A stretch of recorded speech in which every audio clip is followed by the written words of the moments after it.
Hey, good evening, Mr. Andrew Combs.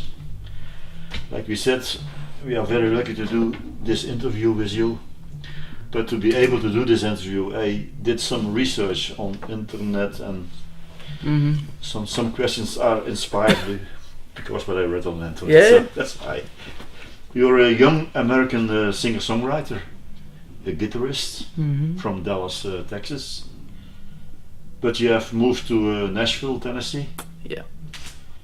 When did you knew that you wanted to become a musician? What was the reason that you wanted to go on stage, that you decided to play music for people? I'm still figuring that out. I guess when I was in maybe 16 years old, I was always into music, but I heard Guy Clark and Townes Van Zandt, and that kind of changed my whole idea of what I could do, seeing just one guy, one guitar, just playing his songs. Singer-songwriter with the guitar. Yeah. So, maybe I could do that. And I just I moved to Nashville when I was 18, and I started getting involved in that scene, and I haven't looked back since. So you say that you are influenced by the people from the Nashville-based songwriters. Yeah, more so the, era of the 60s and 70s. 60s, 70s. Yeah, and not just country and not just Nashville. I like pop music as well, I mean, I grew up, my dad listened to, Jackson Browne and Joni Mitchell and, Fleetwood Mac, and so that's a lot of what Harry Nilsson was one of my dad's favorites. I So. hear a lot of rock people in. What's that? I hear a lot of names of rock people. Yeah, rock. Influenced people. Yeah. So I like everything, but. Okay. How would you describe your style, your personal idea about music? It's always changing. Always changes. Good. Yeah, I don't want to stay in the same place. That's not good. So yeah, I don't know. I mean, that's always a tough question. One I like to let other people answer for me.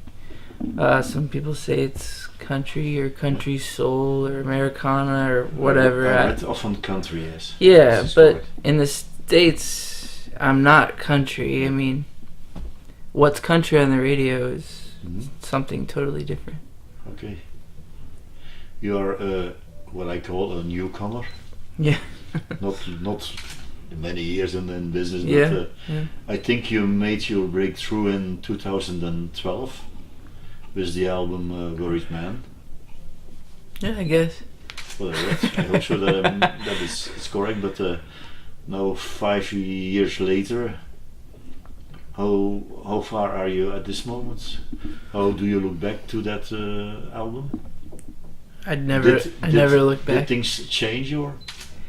Yeah, I mean, like I said, I always want to be changing.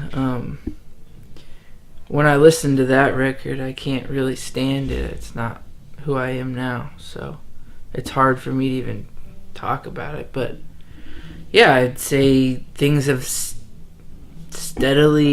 slowly but steadily gotten better and better, and I think that's good. You don't want to skyrocket because then you come down too quick.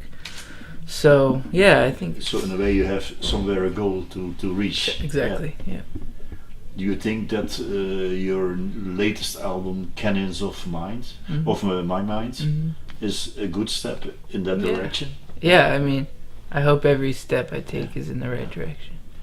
Can you tell us something about the title of the album? It's just sort of like a picture, or a sort of step inside of my mind. On the photo on the album, you have seen, I think, a lake or it's a river, open area where you're standing in. Yeah, very pastoral. A lot of what I'm talking about in the album, lyric-wise, is sustainability. To be very general about it all, but yeah, sustainability. Okay. How different do you think that the album is from the previous album? I think all my records have a common thread, but I'd like to think that I matured lyrically and musically. I took some liberties with melody and instrumentation. It's a little bit different, you know. Do you agree with some comments or some people that say, again, a typical Jordan Leaning and Skiller Wilson production? Do you agree with that? Maybe. I mean, I definitely was more vocal on this new record in terms of production, so... Or do you understand why they... there's a lot of that? There's a lot of strings and beauty. Yeah, that's correct. A lot of strings. Yeah, that's very... not only their trademark, but also mine, I'd say. No, okay, but when you like it, no problem. Oh, yeah. I don't say that's false. No, it's not fake news. No. But how personal is the album, the songwriting, the songs? Very personal, yeah. All my songs are. There's one song. I was wondering, who is the song about? The song Hazel. Well, I started writing a short story, you know, like fiction, and I never finished it. It's just about it's about looking in a girl's window. Somebody in your mind. No? Yeah, but it's about a guy looking in a girl's window. Yeah. And being fascinated with her. Like I said, you're a rather young musician.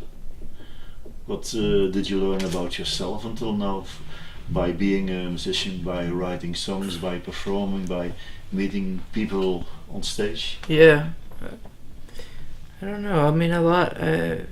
It's hard to articulate that. It's constant, but it's definitely an outlet for me to express what sort of state of mind I'm in. Yeah, and I'm growing up. I just got married. I just had a kid. Like, everything's changing in my life. So, who knows what the next record will be like? Yeah. From one part in your life, you're a musician, but what turns you on beside music? Are there other things that's... Yeah. I like fly fishing. Oh. And and painting. Do you catch? Yeah. Yeah, I like the front cover of the record is my favorite fishing spot. Then I was correct that you were standing in the water. Yeah. But you're you're preparing yourself to catch some fishes. Yeah. How special is touring in Europe?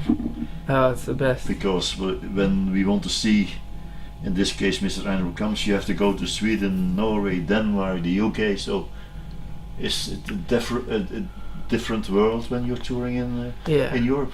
Yeah, it's much better. What is the better side in Europe, or what? The audience is more respectful. In the States, it's not everywhere, but most places, it's all about getting drunk or getting laid. I mean, that's just why people go out at night, you know. Yeah. So to go to a live music and be quiet and listen to words is not as common as it is over here. Yeah. It's nice to play to people who are listening, of course. Especially when it's this style of music. Are you working on some special things or preparing some things? Yeah, this early next year I'll be working on writing and recording for our next record. It probably won't be out till 2019 though, I would assume. Are there also people that you once want to play with, or people that are on your I want to play once with, you know? I mean, I'm actually kind of taking some time. You mean like other artists or players? Everything. Other musician, or maybe in a band, or. I have a group of guys that I always use, and I'll probably use again.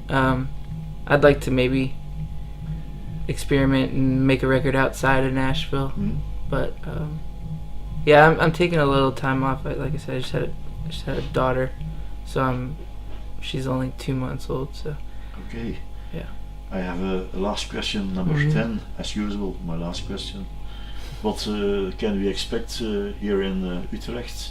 What will be on your set list? And you will be standing with your three on stage. But no. Yeah, just me. Just me. Mm-hmm. Okay. Yeah, just old songs and new songs. Yeah. Maybe a few jokes, a few bad jokes. That's no problem. Okay, Mr. Andrew Comes. That were my questions, and thank you again for your time and the time that you have left us for Rusland. Thank you very much. And like I said, when you want to see him again, Sweden, Norway, Denmark, Yep. or UK. Yep, exactly. Thank you. Thank you, sir. Appreciate it.